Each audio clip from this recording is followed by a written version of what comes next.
In 2013, when I got into trading, I basically made every mistake in the book. I was jumping from strategy to strategy. I was having every type of trading psychology issue.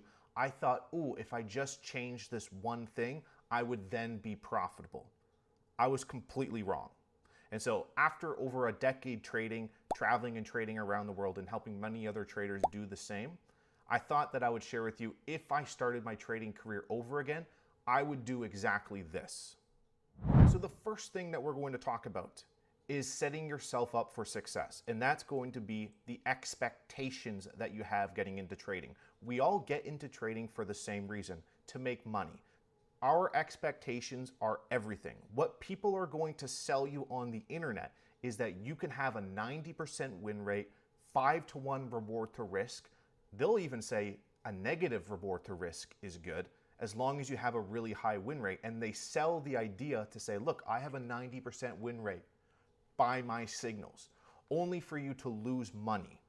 So with the expectations that everybody gets into trading, thinking that you're going to quadruple, 10x your trading account in a couple months, is absolutely delusional. And if you have that mindset, you're going to be another statistic, because you need to understand 95% of traders are going to lose in this game.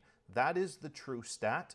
95% of traders lose. So if you want to become the top 5%, or even I would argue the top 1%, because only 1% actually make more than minimum wage. Okay, if you want to become the top 1%, you got to be doing things differently.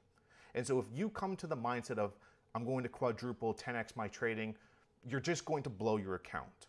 Okay, so I believe if you can come to trading with the expectations of making 2 to 6% per month, doors will open up for you completely to where you could be managing millions of dollars. You could run your own fund. You can just manage your own tax-free account. You can trade for yourself. If you can consistently produce 2 to 6% per month, you will do extremely well in this world of investing. So that should be your mindset, not flipping accounts, not quadrupling accounts, not how can I scale my account up the quickest. Come to trading with the expectations of, all I'm trying to do is just make 2 to 6% per month. That is it. You will do much better with that mindset. Number 2, strategy. I believe strategy is one of the most important things that a trader can do if they want to become a consistently profitable trader. You often hear people say, oh, like I was strategy hopping, jumping from strategy to strategy, looking for the Holy Grail. I believe that strategy is extremely important, because your core strategy is what is going to create an edge in the market. This is how you make money consistently. Now, I personally trade supply and demand, and I have a full video. It's a 2.5 hour long video that I will put in the description below for you to watch if you want a proven strategy that does work. And so I believe having a strategy that makes sense to you as a trader is extremely important. I trade supply and demand, so if you wanted to check that out, I will leave it in the description below. But what you need to understand is where people will trick you with this is you'll see it online of people constantly saying, oh, this technical trade setup. This is why I no longer like to talk about, oh, make your trading mechanical, because they sell the idea of, oh, you need a mechanical based trading system, which means you can't do X, Y, Z until you have A, B, C done. So I'll show you what I mean. And this is what people will sell you on the internet. And I have it right here. But this is why I no longer do this, is because there's so much discretion that goes on in trading that we'll talk about, that it's very difficult to follow a step-by-step mechanical system, because the market conditions are always changing. And this is why people struggle so much. Like you'll have, hey, step 1 here, you go on to step 2, but then if you go over here, is price inside a higher time frame level? Yes, it is. Okay, great. Do we have a quality setup? Yes, we do. We take the trade. While making your core strategy like very mechanical, technical, is a good thing to some extent, it typically lacks a significant edge long term in the market, because of the market conditions are always changing. So this is why I believe having a trading strategy is very important, but people get sucked into the idea that, oh, they need a very mechanical based system. They think a mechanical based system will solve their issues. It won't. And so this is why I actually talk about if you want to create an actual edge in the market, you guys have seen me talk about this before. If you actually really want to have an edge in the market, you need to have, I believe, these core things. To some extent, everybody will have some of these things in their trading system.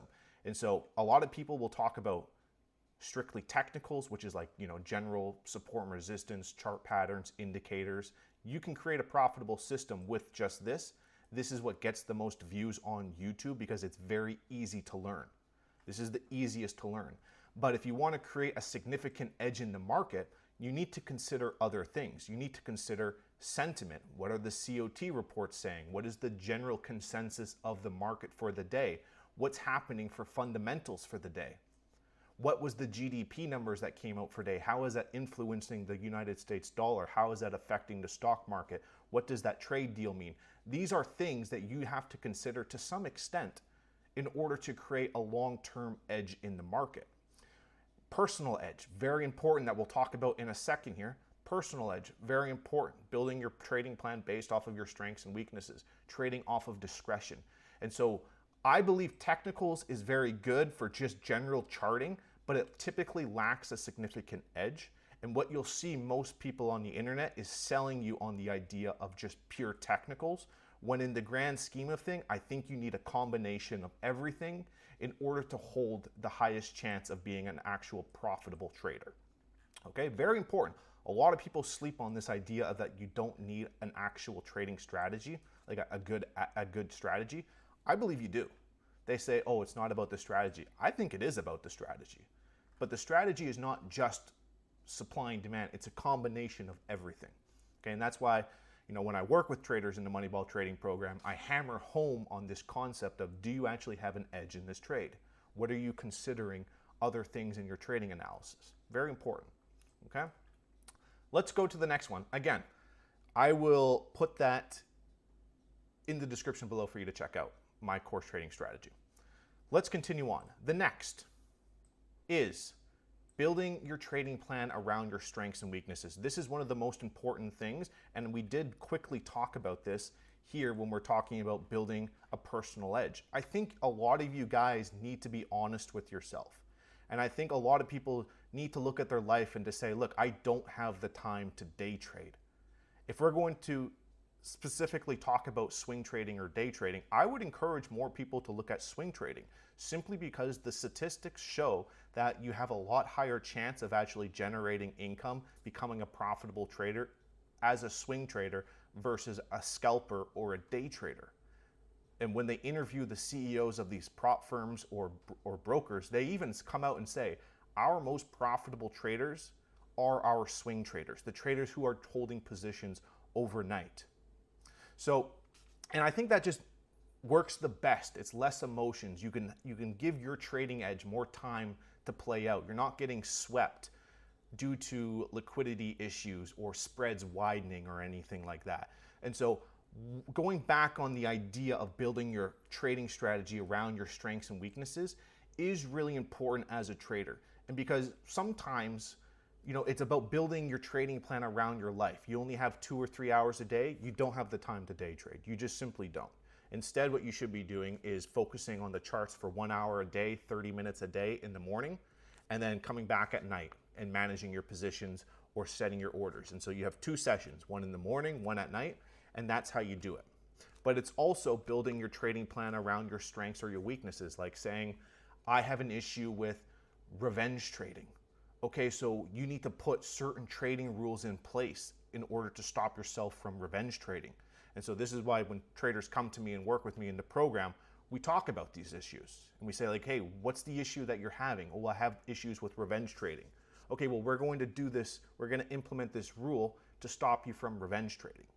And if I keep seeing you having this issue, then we need to talk about it. Okay? So building your trading plan around your strengths and weaknesses. Everyone is unique on their own.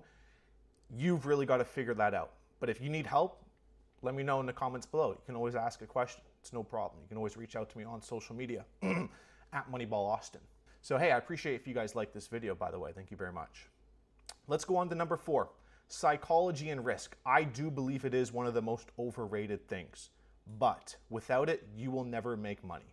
This is a video that I talked about before. I will also put it in the description below. It's talking about trading psychology, and I do believe it is one of the most overrated things is trading psychology. Because as long as you manage risk, trading is a break-even game. And this is a concept that I talked about in another video. I'll give you a quick explanation, because if you actually really want to go from losing to break even, all it is risk management. If you just never touch your trade, as in as soon as you get into the trade, you have your stop loss, as long as you never touch your trade, you will be a break-even trader. Like, that is the real stats. And I actually break it down in that video.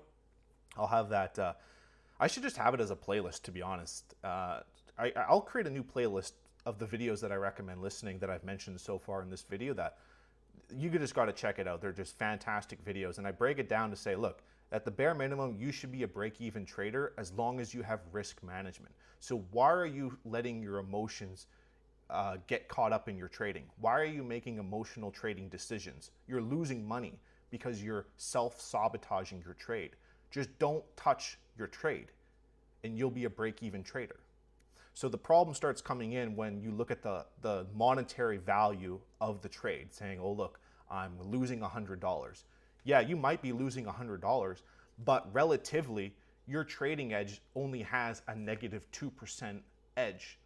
So over the course of 100 trades, you're only really losing $2 a trade. And I break it down in that video and I really hammer it home to say, look, there's no reasons for you to have issues in trading psychology. You should be a break-even trader. But if you want to be a winning trader, you need to have an actual edge in your trading strategy. This is money stuff, I'm telling you. This is really good stuff. But you've got to have that mindset to believe that. And so recapping on psychology, it is, I believe, one of the most overrated things. And I talk about it here, saying, this is another video that I've done. I'll have it in that playlist. I'll have it in a separate playlist in the description for you guys to check out. Talking about trading psychology and that type of stuff. Building your trading plan around the strengths and weaknesses. But if you're the type of trader that struggles with, let's say, revenge trading, stop trading after a losing trade. No, like, I'm dead serious. Stop trading. If you come to me and you're saying you're such a good trader, but you struggle with revenge trading, stop trading after a losing trade. It's common sense, don't you think? Well, what if I see a really good trade setup? It doesn't matter. You just told me you revenge trade. So let's not put you in that position to revenge trade. And so I really break it down in for like 45 minutes, just going over every trading psychology issue to say, look, it's overrated. Trading psychology is overrated, in my opinion. But risk management is everything, because without risk management, doesn't matter how good your trading edge is, you'll never make money. So that's why it is number 4. Very important. Number 5, very important as well, review and adjust. This is something that I do with every trader that I work with in the Moneyball trading program, is the importance of documenting your trade. And I actually said it here because we just had our Wednesday meeting. We have a Wednesday trade review meeting every Wednesday where we look at everybody's trades and I give them feedback on things that I like and what I don't like. And we talk about general strategy questions, go over market watch list and that type of stuff. And I kind of give a highlight at the end. And I said here, overall, it was great to see an improvement on the overall trade reviews and how they're documented. We were talking about last week about the importance of actually detailing your trade reviews on what you can include in order to actually review your trades so that you can become a better trader. Because when you start reviewing your trades and you start breaking down statistically, like I break it down here, I'll show you. When we look at the one-on-ones that I do with traders, we'll start looking at like, okay, what's your win rate when you're trading a good quality trade versus a poor zone? Okay, your win rate is a lot better versus trading a bad zone. What about clean arrivals versus poor arrivals? And so we try to figure out what a winning trade setup has in common versus a losing trade. I think I'm getting blinded by the light. I am. Sorry, guys. Jesus Christ. So let's continue on. But reviewing is one of the most important things that a trader can do. And so this is why when I work with traders, after they have 30 to 40 trade reviews, we review their trades to say what's good and what's not. And an example of this is, let's just look at one of my trade reviews. This is a trade review that I took on the euro. You can see the amount of documentation that I actually do in my trades. I maybe document the technicals of the core strategy, of the chart, of the level that I'm trading, the higher time frame. I have the COT sentiment reports of what the banks are doing. I have the news for the day that came out. USD reported less unemployment claims. So that's typically a good thing for the United States dollar. So the euro would in that case drop to the downside and the dollar would go to the upside. So I ended up losing on this trade. Not only that, the earnings that came out for the day, you can see up here on the top right, Morgan Stanley, Goldman Sachs, BlackRock, they all came out beating earnings, and they all reported saying our clients, which is everyday citizens, are paying their bills. They're doing well. We don't see an issue yet in the economy. Well, that's going to be a good thing typically for the stock market, for the dollar. And so again, that's kind of a double negative to say why I'm trying to buy this thing. So you can see the importance of documenting your trade, but then reviewing to see what is actually making me money. Is there something that I need to review in my trading strategy that is potentially costing me money? Which then here is why I have this arrow here pointing here, and it goes back up to strategy, because after we document and review, we have to adjust, and that makes our trading strategy better. That's how we create an edge in the market. So the last thing I want to talk to you about now is, at what point are you a profitable trader? And something that you'll hear me say often is, there's no naked girl at the end of the tunnel congratulating you on becoming a profitable trader. It's a never-ending journey of trading, learning, reviewing, and adjusting. That's what it's like. And so typically when I work with a trader in the program, after they have 30 to 40 trade reviews, I sit down with them and I look at all their trades. And I would say most of the time when I complete that one-on-one, they are profitable. And I say, look, you are up 6% over the last 60 days that we've been working with each other. You are a profitable trader. But I want to ask you something. Do you feel like you are profitable? And they have this moment of, I don't know. That right there is their light bulb moment to where their mindset starts to shift. Because if I asked them 2 months ago, are you a profitable trader? No, they would have said no. They're here working with me because they're not making money. But now 2 months later, of them now making consistent money, and they can see their equity curve going up, and I ask them that, are you profitable? They might not say yes, but they're not going to say no. They have a different mindset. They're no longer saying, well, no, I'm not losing money. I'm actually making money. But it's only been 2 months. And so typically, in order for that belief system to really be solidified in your brain to be profitable, it takes another 2 to 3 months of you making money. And so you will grow that confidence after making consistent gains over the next 6 months from there. And then it's not till 6 months to maybe a year to then you will say you are profitable. But if I asked you after that 6 months or a year, are you profitable? You wouldn't say, oh, I'm now 1 month profitable. No, you would say, I've been a year profitable, right? So that's, just something else I wanted to add there at the end. Hopefully that wasn't too confusing, but that's the whole goal, is to create consistently profitable traders. And so that's why if I was to start my trading career over again, you need to reset your expectations, because if you come with the expectations of quadrupling your account, you're never going to make money. Strategy is very important. Very important that a lot of people say it's not. It is extremely important. You need to have an edge in the market. Building your trading plan around your strengths and weaknesses, extremely important. And then of course, psychology and the importance of reviewing and adjusting. But this is stuff that we do, and I typically work with traders directly. And so if that is something that interests you, I would love to have you guys part of the team, and I will put that in the description below for you guys to check out. And I appreciate if you guys like this video. If you have any questions, let me know in the comments below. If you guys would like to check out that playlist that I recommend, I will put that above my head for you guys to check out, and I will see you guys in the next one. Cheers. Bye-bye.